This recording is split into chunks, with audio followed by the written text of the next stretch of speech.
आज की कहानी एक ऐसे टीचर के बारे में है जो के भी अपने स्टूडेंट से दूर नहीं रह पाता और वो स्टूडेंट भी अच्छे ग्रेड्स के लिए टीचर के करीब आ जाती है। कहानी की शुरुआत हमारी सुंदर सी फीमेल लीड कायरो से होती है, जिसके मॉम डैड उससे दूर किसी और देश में रहते थे और वो अपने पेरेंट्स की हवेली में अकेली रहती है। इस सुनसान हवेली में राइटिंग करना कायरो की हॉबी बन गई क्योंकि वो एक राइटर बनना चाहती थी। कायरो एक हाई स्कूल स्टूडेंट है। वो स्कूल जल्दी पहुंचने के लिए जंगल का शॉर्टकट लेती है क्योंकि उसे अपने टीचर मिलर की क्लास मिस नहीं करनी थी। वो एक क्लास में पहुंचती है और मिलर से मिलती है। मिलर उसे देखकर काफी हैरान होता है क्योंकि उसने अभी क्लास शुरू भी नहीं की थी और कायरो पहले ही पहुंच गई थी। मिलर जो मिडिल एज का आदमी था वो एक बड़ा राइटर बनना चाहता था, लेकिन उसका ये ख्वाब पूरा नहीं हुआ तो वो टीचर बन गया। मिलर कायरो से उसका नाम पूछता है तो कायरो उसे अपना नाम बताती है और साथ ही मिलर के पूछने पर उसे बताती है कि उसके माता पिता वकील हैं। वो मिलर को बताती है कि उसकी बेस्ट फ्रेंड विनी ने मिलर की क्लास अटेंड करने का कहा है क्योंकि कायरो को लिटरेचर में बहुत इंटरेस्ट है। मिलर कायरो को सिलेबस में दी हुई बुक्स पढ़ने का कहता है, लेकिन कायरो वो पहले से ही पढ़ चुकी थी। तभी क्लास में कायरो की दोस्त विनी आती है जो क्लास की अच्छी स्टूडेंट है। क्लास शुरू होने में काफी समय था, इसलिए कायरो विनी के साथ क्लास के बाहर चली जाती है। कायरो के जाने के बाद मिलर कायरो की चीजें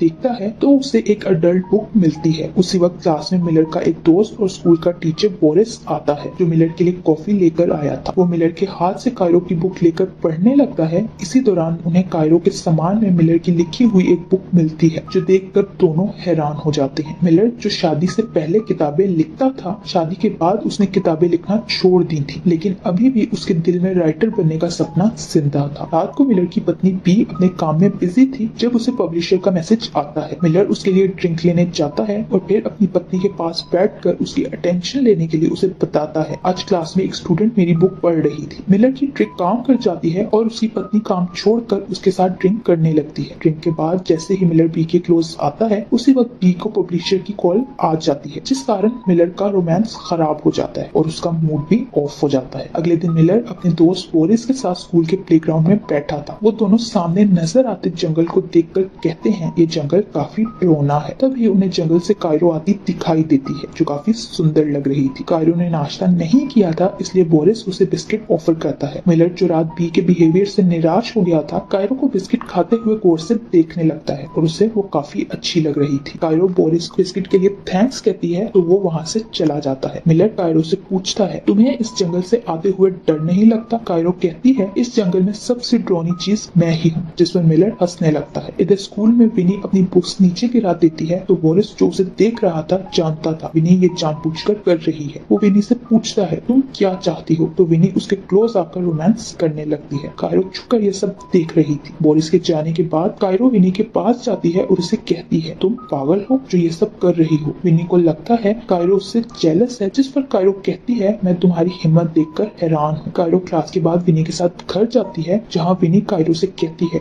तुम इतनी खूबसूरत हो लेकिन तुम कभी खुद को ऐसे दिखाने की कोशिश नहीं करती। कायरो कहती है, मुझे ये सब करना पसंद नहीं। विनी उसे कहती है, मैं तो बोरिस को काफी पसंद करती हूँ और उसके साथ अफेयर चलाना चाहती हूँ। कायरो उसकी बातों से तंग आकर कहती है, मैं अपने कॉलेज एडमिशन के एक क्वेश्चन से परेशान हूँ जिसमें उसे अपनी लाइफ की सबसे बड़ी अचीवमेंट के बारे में बताना था। वो दोनों इस बारे में काफी चीजें डिस्कस करती हैं, लेकिन कायरो को कोई भी पसंद नहीं आती क्योंकि उनमें कुछ भी यूनिक नहीं था। विनी कायरो से कहती है, तुम मिलर के साथ अफेयर कर लो और फिर इसी बारे में लिख देना। विनी खुद भी तो टीचर के साथ अफेयर ही चाहती थी, इसलिए कायरो को भी यही मशवरा देती है। कायरो विनी की बात सुनकर हैरान होती है और उसे कहती है, मिलर तुम मुझसे 20 साल बड़ा है, जिस पर विनी उसे मनाने के लिए कहती है, ये सब तो अब नॉर्मल चीजें हैं। वो कायरो से कहती है, मिलर एक अच्छा जेंटलमैन है और तुम्हारे फर्स्ट टाइम के लिए बिल्कुल परफेक्ट भी है। विनी कायरो को बताती है मिलर उसे क्लास में कैसे प्यार से देखता है, जो सुनकर कायरो शर्माने लगी है। उस पर विनी की बातों का असर होता है, जिस कारण वो मिलर में इंटरेस्ट लेने लगती है और मिलर की बहुत सारी रोमांटिक स्टोरीज पढ़ती है। अगले दिन क्लास में कायरो मिलर को घूर घूर कर देखती है तो मिलर भी ये बात नोट कर लेता है, इसलिए उसके पास आकर उसे कहता है, क्लास खत्म होने के बाद मुझसे मिलना। क्लास के बाद मिलर कायरो का वेट कर रहा था जब बोरिस वहाँ आ जाता है और उसका मजाक उड़ाने लगता है कि वो कायरो को पसंद करने लगा है। मिलर ये बात एक्सेप्ट नहीं करता और बोरिस को जाने का कहता है। बोरिस उसे छेड़ने के लिए डांस करने लगता है। उसके जाने के बाद मिलर भी बोरिस के डांस को रिपीट करता है। तभी कायरो उससे मिलने आ जाती है, उसे डांस करता देखती है। मिलर भी कायरो को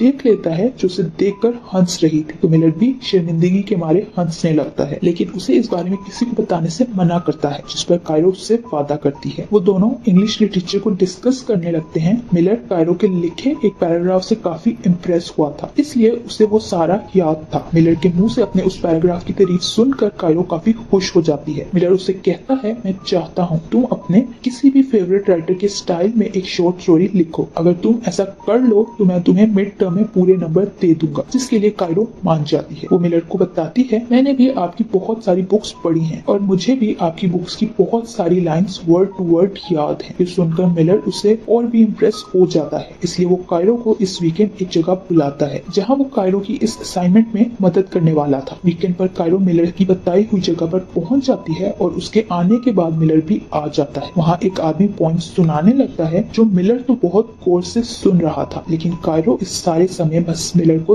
देख रही थी। रात को मिलर बी और बोरिस के साथ डिनर पर जाता है जहाँ विनी काम करती थी। विनी उनसे ऑर्डर लेने आती है, जिसे देखकर बी मिलर से पूछती है, क्या ये वही लड़की है जिसके बारे में तुम बात करते हो? मिलर उससे कहता है वो लड़की कायरो है। फिर वो कायरो की काफी तारीफ भी करता है, जो सुनकर बी को अच्छा नहीं लगता क्योंकि वो मिलर के कायरो में इतना इंटरेस्ट लेने से जेलस हो रही थी। बी अपना गुस्सा निकालने के लिए बोरिस के सामने ही उसकी इंसल्ट करने लगती है। वो मिलर से कहती है, अब तुम में राइटर वाली बात नहीं रही क्योंकि तुमने पिछले कई सालों से कुछ नहीं लिखा, बल्कि तुम तो एक आम से टीचर बन के रह गए हो। जिस पर मिलर काफी हर्ट होता है। नेक्स्ट सीन में मिलर और कायरो पार्टी में जाते हैं तो वहाँ भी एक दूसरे के काफी नजदीक दिखाई देते हैं। अगले दिन कायरो स्कूल आती है तो उसे शॉर्ट ड्रेस में देखकर मिलर और बोरिस उसे देखते ही रह जाते हैं। कायरो उन दोनों के लिए कॉफी लेकर आती है और बोरिस के बनाए हुए बिस्किट्स की काफी तारीफ करती है, जिस पर वो खुश हो जाता है। बोरिस कॉफी लेकर वहाँ से चला जाता है तो कायरो मिलर के पास बैठकर बातें करने लगती है और हम देख सकते हैं कि कायरो और मिलर धीरे धीरे एक दूसरे के करीब आ रहे थे। क्लास की तरफ जाते हुए मिलर को बी का मैसेज आता है कि कहीं घूमने चलते हैं। मिलर के क्लास में आने के बाद कायरो उसे अपने फेवरेट राइटर के बारे में बताती है, जिसके स्टाइल में कायरो स्टोरी लिखेगी। यही नहीं, कायरो उसे दोबारा लिखने का कहती है। असल में कायरो उसे अपनी तरफ अट्रैक्ट करने की कोशिश कर रही थी कि किसी तरह मिलर उसके साथ रोमांस करने लगे। मिलर घर जाने की जल्दी में था, इसलिए वो कायरो की बात पर ध्यान नहीं देता। मिलर के जाने के बाद विनी मिलर के टेबल पर चढ़कर कायरो को छेड़ने लगती है। उसी वक्त वहाँ बोरिस आ जाता है, जिसे देखकर विनी उसके साथ फ्लर्ट करने लगती है। विनी उसका मोबाइल लेकर अपने कपड़ों में डाल देती है और उसे करीब आकर निकालने का कहती है। वहीं कायरो देखती है कि उसका मोबाइल भी कहीं गायब है। इधर मिलर का बी के साथ बाहर जाने का प्लान कैंसिल हो गया था क्योंकि बी अपने काम में मसरूफ थी। मिलर को कायरो की कॉल आती है क्योंकि मिलर गलती से उसका मोबाइल ले आया था। मिलर कायरो को उसका फोन उसके घर जाकर वापस देने के लिए मान जाता है। नेक्स्ट सीन में मिलर जैसे ही कायरो के घर जाता है, मौसम बहुत ज्यादा खराब होने लगता है। उसके कायरो के घर के बाहर पहुंचते ही बारिश होने लगती है। उसी वक्त कायरो एक सुंदर ड्रेस पहनकर मिलर के सामने आती है, जिसे देख मिलर की तो राल टपकने लगती है। वो मिलर को भीगता देखकर अंदर आने का कहती है, लेकिन मिलर नहीं मानता, जिस पर कायरो बारिश में भीगते हुए उसके करीब आ जाती है, जिसे देखकर मिलर पिघलने लगता है। दोनों खुद पर कंट्रोल खो देते हैं और एक दूसरे को किस करने लगते हैं। मिलर अपनी मैरिड लाइफ से बिल्कुल खुश नहीं था, इसलिए घर पर बी के साथ होते हुए भी कायरो के ख्यालों में खोया रहता था। बी मिलर से कहती है, तुम्हारी वजह से मैं अपना काम नहीं कर पा रही, जो सुनकर मिलर एक छोटे से कैबिन में जाता है। वो कायरो की भेजी हुई मेल खोलता है, जिसमें उसने अपनी लिखी हुई स्टोरी भेजी थी। मिलर वो स्टोरी पढ़ने लगता है, जो एक अडल्ट स्टोरी थी। ये स्टोरी मिलर और कायरो जैसे एक टीचर और स्टूडेंट के बारे में थी, जो मिलर को काफी पसंद आती है। अगले दिन क्लास में मिलर कायरो से पहले की तरह बात नहीं करता, जिस पर कायरो मिलर से इसकी वजह पूछती है। असल में मिलर को पता चल गया था कि कायरो यही स्टोरी असाइनमेंट के तौर पर जमा करवाने वाली है, इसलिए उसका बर्ताव बदल गया था। वो नहीं चाहता था कि उसके और कायरो के रिलेशन के बारे में किसी को भी पता चले। वो कायरो से कहता है, मुझे तुम्हारी स्टोरी बिल्कुल पसंद नहीं आई क्योंकि उसमें तुमने बहुत सी गलत चीजें लिखी हैं। कायरो कहती है, ये सब मैंने हमारे बारे में लिखा है, जिस पर मिलर उसे कहता है, हमारे बीच ऐसा कुछ नहीं हुआ, हम सिर्फ टीचर स्टूडेंट हैं। कायरो तो चाहती थी मिलर उसके और अपने रिलेशन को सबके सामने ऑन करे, लेकिन मिलर की बात सुनकर उसका दिल टूट जाता है। मिलर उसे कहता है, ये स्टोरी दोबारा लिखो वरना मैं तुम्हें मिड टर्म में फेल कर दूंगा। सुनकर कायरो को गुस्सा आता है और वो मिलर से कहती है, मेरी स्टोरी बिल्कुल परफेक्ट है, लेकिन तुम मुझसे जेलस हो रही हो क्योंकि जो तुम नहीं लिख सके वो मैंने लिख दी। कायरो मिलर को नीचा दिखाने के लिए कहती है, तुम एक आम से राइटर हो, अगर तुम्हें दम है तो मुझे फेल करके दिखाओ। फिर कायरो रोते हुए घर चली जाती है, जहाँ वो विनी के साथ ड्रिंक करने लगती है। सीन्स मिलर पर शिफ्ट होते हैं और वो भी परेशान था। बी उससे परेशान होने का कारण पूछती है तो मिलर उसे कायरो की लिखी हुई स्टोरी दिखाता है, जिसे पढ़ते ही बी भी रोमांटिक हो जाती है और मिलर के क्लोज आकर उसे किस करने लगती है। तभी वहाँ कबाब में हड्डी बनता बोरिस पहुंच जाता है और उनका रोमांस खराब कर देता है, जिस पर मिलर बेचारे का तो मुंह लटक जाता है। कायरो विनी से कहती है मिलर को मुझ में कोई इंटरेस्ट नहीं, वो सिर्फ मेरे करीब होने का दिखावा करता है। कायरो अपना ध्यान भटकाने के लिए विनी से कहती है बोरिस को मैसेज करो। विनी उसे मैसेज करके छेड़ने लगती है, लेकिन उस पर विनी की बातों का कोई असर नहीं होता। बोरिस को अट्रैक्ट करने के लिए विनी अपनी और कायरो की बिना कपड़ों की एक पिक्चर बनाकर उसे भेजती है। ये पिक्चर देखते ही बोरिस मिलर के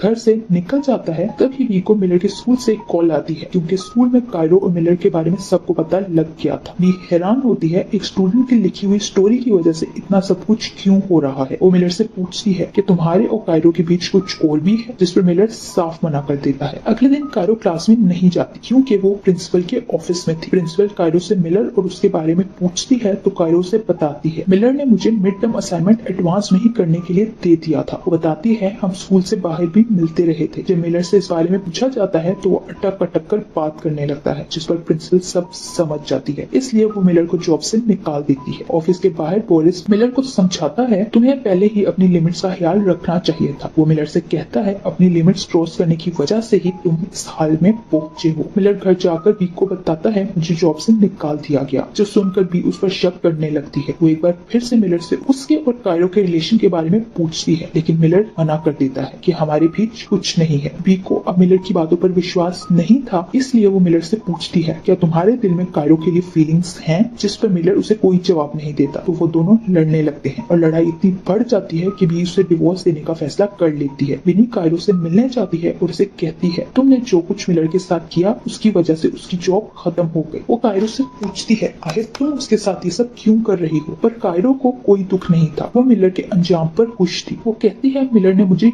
यूज किया, इसलिए अब उसे पता चलेगा कि असल में मैं क्या हूँ। विनी उसे कहती है वो सिर्फ एक अफेयर था, जिसे तुम्हें इतना दिल पर नहीं लेना चाहिए, या शायद तुम मिलर की रिजेक्शन बर्दाश्त नहीं कर पा रही, इसलिए मैं तुम्हारी असलियत प्रिंसिपल को बता दूंगी। कायरो कहती है मैं भी तुम्हारे और बोरिस के बारे में प्रिंसिपल को बता दूंगी, क्योंकि मेरे पास सारे सबूत हैं। इससे एक नहीं 2 टीचर्स की जॉब जाएगी। विनी समझ जाती है कि कायरो गुस्से और नफरत में पागल हो चुकी है, इसलिए उसे उसके हाल पर छोड़कर चली जाती है। कायरो अपने कॉलेज एडमिशन के क्वेश्चन के जवाब में इस सबको अपनी सबसे बड़ी अचीवमेंट लिखती है। कायरो खुश होती है कि उसने मिलर को तबाह कर दिया। उसके पास अब ना तो उसकी जॉब है और ना ही उसकी पत्नी, तो क्या अब वो दोबारा कभी कुछ लिख सकेगा या नहीं। कायरो आखिरी बार मिलर से मिलने जाती है तो उसे देखकर रोने लगती है। मिलर उसकी जिंदगी का ऐसा इंसान था जो उसके लिए एक हीरो और विलन दोनों था। कायरो आज भी मिलर से प्यार करती थी और वो जिंदगी में कभी भी उसे भूल नहीं सकी थी। इस ट्रेजिक एंड के साथ ये मूवी यही एंड हो जाती है, क्योंकि कुछ लोग आपकी जिंदगी में सिर्फ मेमोरीज और लेसन देने के लिए आते हैं। Thank you for watching.